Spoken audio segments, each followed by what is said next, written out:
Welcome back, everybody. No doubt you all have inspired each other and are enriched with new experiences and ideas. We are approaching the end of Wageningen Youth Institute 2022, but not before we listen to our next guest, Louise Fresco. When I came to Wageningen to study tropical land use back in the 90s, she was my favorite professor. We were all quite sad when she left to work for the FAO, the Food and Agricultural Organization of the United Nations. But luckily, she returned to Wageningen University and Research as president of the executive board.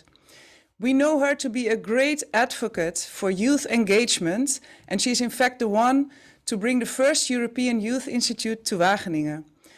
In all 5 editions so far of the Wageningen Youth Institute, she has spoken to the participants, and now it is your turn for edition 2022. Please go ahead, Mrs. Fresco. Thank you so much. And let me first say that I'm delighted to be again in this very session. It's so important that you are all here. And I also want to acknowledge all our friends from the World Food Prize Foundation, from the East-West Seeds, and from everybody else who wanted to be part of this.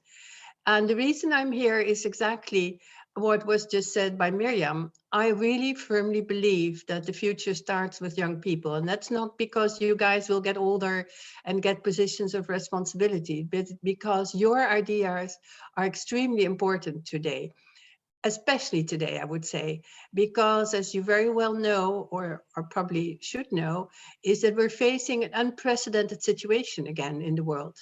For the first time again, we have a war raging on the continent of Europe, and this war actually threatens world food security in many different ways, in ways that are perhaps unexpected, because it's not so that suddenly, because the Ukraine wouldn't be able to produce food, that everything is going down. In fact, the Ukraine's contribution to the world food supply is not very big. But the side effects are devastating. The side effects are great volatility on the markets. There are also great insecurities about fertilizer coming from either Russia or Belarus, and an overall sense of doom and worry. And that's particularly important to the countries that depend on the supply of Ukrainian and Russian wheat, and a few other cereals and commodities. And those are, by chance, coincidence, or maybe not, the countries that are really vulnerable. Think of Egypt and a couple of others in North Africa and the Middle East. Think also of Pakistan, Yemen, Sudan, and a couple more countries. They will face higher prices. They will face also volatile prices. And of course, it's again the people who are least food secure who will suffer most. Already bakers in Kenya have experienced a near doubling of the price of wheat, meaning that the ordinary man in the street or woman in her house will have to pay a lot more for the bread that she or he will buy. Why am I telling you this? Because we've taken, all of us, for a long time, food security more or less as granted, because we felt, well, you know, there are a couple of areas in the world, again, Yemen and Syria, where food insecurity is still an issue, but everywhere it's going well. In fact, that's not the case today. In fact, what we see today is that our wonderful international food system that depends on very complex interlocking markets, right from the inputs, the seeds, the fertilizer, the crop protection, everything down in terms of the mechanization that's necessary or the labor that's necessary, all the way to the supermarket, to the consumer, all that is a very intricate system. And only a few things are necessary to upset that system. And one is insecurity, even if insecurity sometimes is partly a psychological effect. So what do we need? Well, we need young people like yourselves to take the commitment that we are there for food security, that most of you are probably lucky enough to have grown up in households where food security was not a big issue, where the household perhaps spent only maybe 10, 15, or at the most 20% of its income on food. But that is not the case for other parts in the world. And there is still a huge issue when it comes to the future. By 2050, we will need at least 50% more food just to feed the additional people. But with fluctuations now and prices going up, we will need more food just to calm the markets down and to make sure that supplies are coming. And for that, we need new people, young people with a vision, because we cannot go back in a situation that we just want to produce more. No, we need to have a climate resilience, biodiversity sensitive agriculture that really actually moves forward to the next century. That requires creativity, that requires new thoughts, but it also requires commitment. Now, I don't expect all of you to become farmers. Maybe not one of you have thought of that, but I would like you to consider working, or at least spending some part of your life in working in the food and agricultural sector. Because as we see today, there is no food security and no peace without food production. And we need young people to understand and to work in that complicated chain of events that make sure that every one of us gets bread or the equivalent rice or cassava or maize or corn, whatever, on the table every day. And I think it's that very vision that also Norman Borlaug, about whom you will have heard now, had when he talked about the future. We need the best technology, the best minds, and the most committed people to make sure that things do not get out of hand. And if I'd spoken to you 3 months ago, I wouldn't have been as worried as I am today. Although I always have a lingering worry that what we take for granted, our food, is not seen sufficiently by people as a real issue. I have dedicated nearly all my life, or all my life, to this very subject. I have not regretted 1 minute of that. It's complicated, it's difficult, it's sometimes not rewarding. You don't get rich working in the public sector necessarily. You don't get all the recognition at a time when farming is not always popular with everybody, but it's so much needed. I have seen parents who could not feed their children, and it's the worst possible thing that you can see. That devastating impotence of not being able to feed your child is something that I do not wish upon anybody. And I hope you people will be motivated enough and understand enough about the issues at hand to commit yourself to a part of this incredibly complicated puzzle. But whether you want to work on greenhouse gases or on animal health or on zoonotic diseases like the COVID-19, or on getting better seeds or on storing seeds, or whatever you want to do, whether it's the private or the public sector, do it with commitment. This is possibly the most important sector you can choose. And I hope that this very institute that we've had, the Youth Institute, will motivate you and at least will build a network of contacts for you so that you know where you're going and that you know you're not alone. We're all there working on the same issue. Thank you for your commitment, and I wish you all the best. Thank you very much for your inspiring words, Lisa. And thanks for being such a strong ambassador of the Wageningen Youth Institute. So, to wrap up this afternoon, Chantal and I will ask you, all the participants, some questions via Kahoot. I bet you all heard about that platform, so take out your phones or use your laptop and type in the game pin that's now shown on the screen. Like I mentioned, I was recently selected as a youth representative on the Council of Advisors of the World Food Prize Foundation. And within this council, we have a special subcommittee that focuses on the youth programs and improving them. So with these questions, not all questions are useful, of course, but some of the questions I want to use your input and hope to improve the youth programs with them. So I want to ask Chantal to kick off the first questions when we have everyone in the Kahoot room. So it might take a while. Yeah, so just let's wait just a little bit more until we have everyone in here. And we'll do this fun game.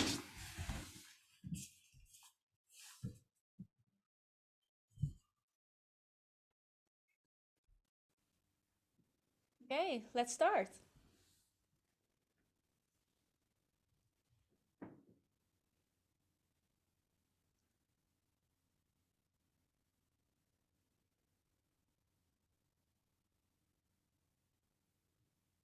So our first question is a poll.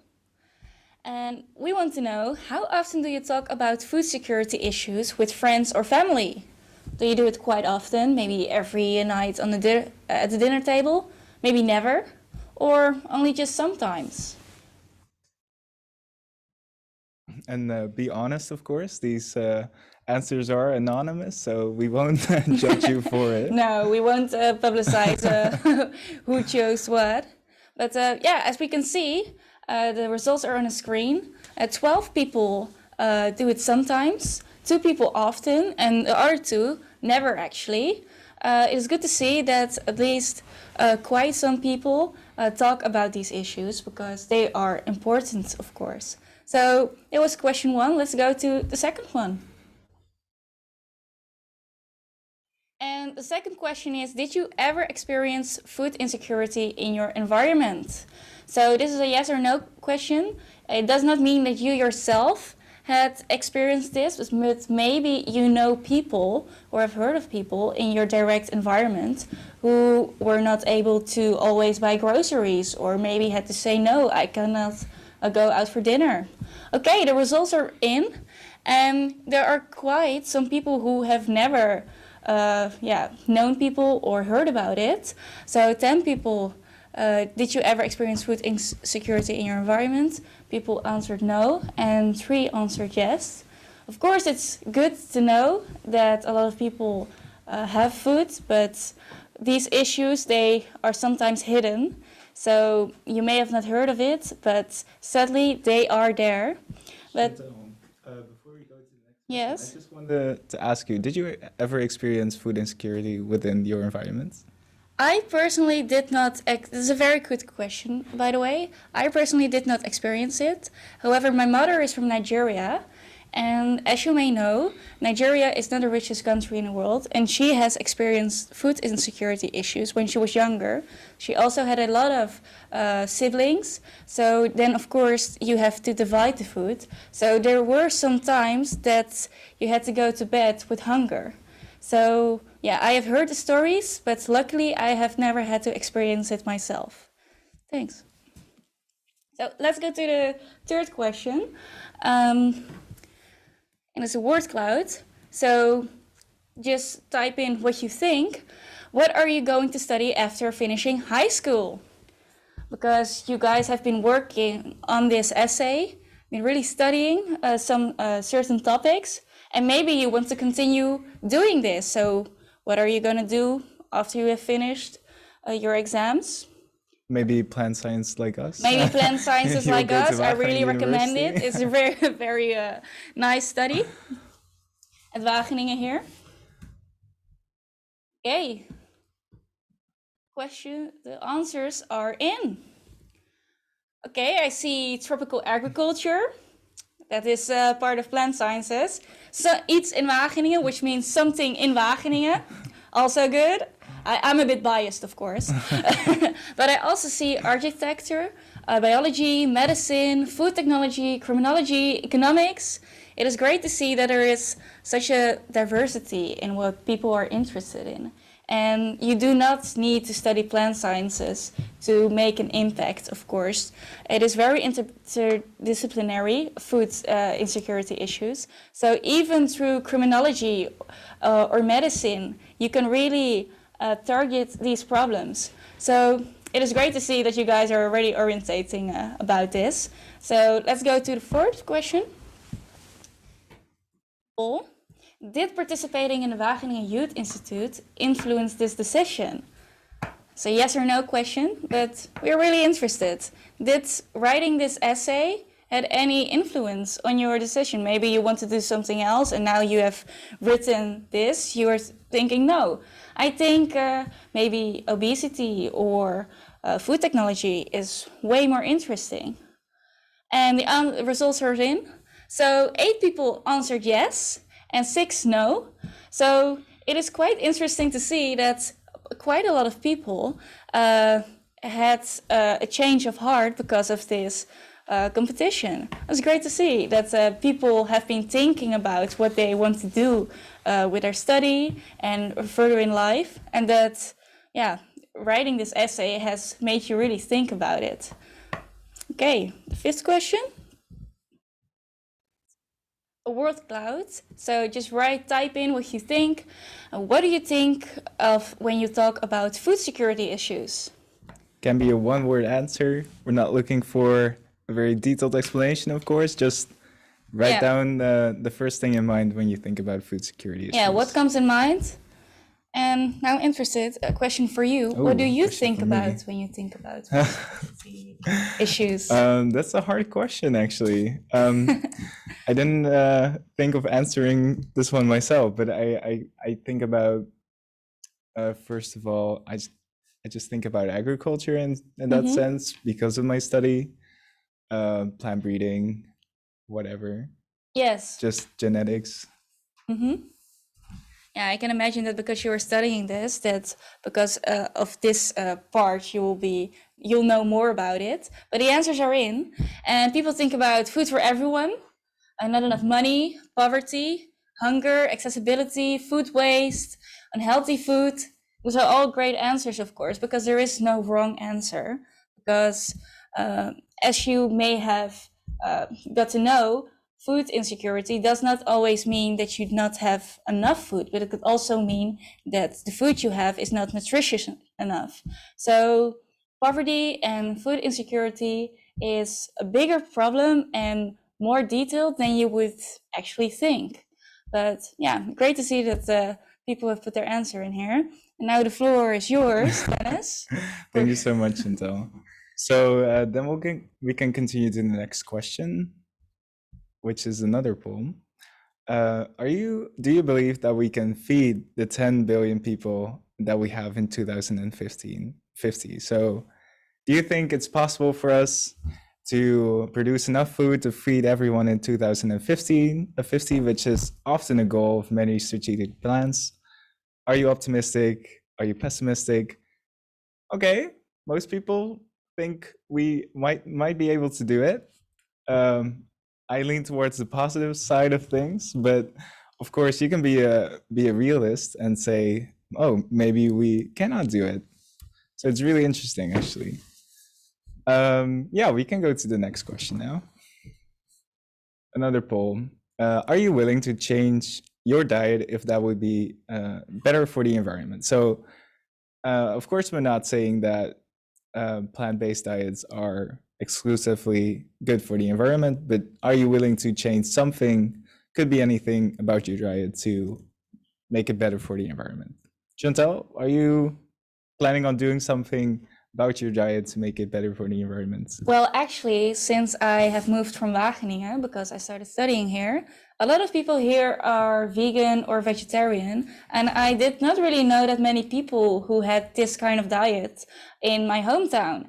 So now I live with people who are mostly vegetarian. So when we go eat together at dinner, then it's mostly just standard vegetarian. So that way I have also been improving or changing my diet. And in the beginning I was like, oh, can I really do that? Because I was really used to eating meat, but now I'm like, okay, I actually sometimes like it more. So yeah, my diet has changed a little bit. Yeah, so for the people that plan on studying in Wageningen, make sure that you discuss eating meat before you actually go out with friends. So I see that most people do want to change their diet or are planning on doing that. So that's always a good answer. Yeah, we can go to the next question. Question number 8. What is your favorite product from the Rebel Box? So we have all these products in front of us. We have the Kumasi drinks. We have the Mira bites. We have the Duffy coffee, the tea. Which one of those? I don't know if you tried them already, but yeah, please let us know what you like the best. What's your favorite, Chantal? Or Miriam? Miriam, what's your favorite product? Oh, my favorite is Kumasi drinks. I really like it. Suppy or Gussie? No, both. Both. Doesn't matter. Yes, and we introduced it actually to the cinema in Wageningen, and they are selling it now. They're selling it in several spots in Holland. And yeah, if you don't drink alcohol, this is really a good alternative to cola or any very sugary soda. Well, I just heard you can also make a spiked Kumasi drink, so that's also good. Yes, okay, of course. A lot of people say Kumasi, so, and the tea is also a favorite. Really interesting to see. Okay, let's go on to the next question. This is an open-ended question, which means you can type in a little more characters. We want to know what your biggest struggle was with writing your global essay. So did you think writing the introduction, so finding a problem in a specific country was the hardest part? Maybe you think coming up with solutions, getting inspiration was hard. Maybe even the presentation was the most difficult part in presenting and writing your global essay. So please let us know. We have quite a bit of time, so please think about it carefully. And yeah, I would love to see your answers.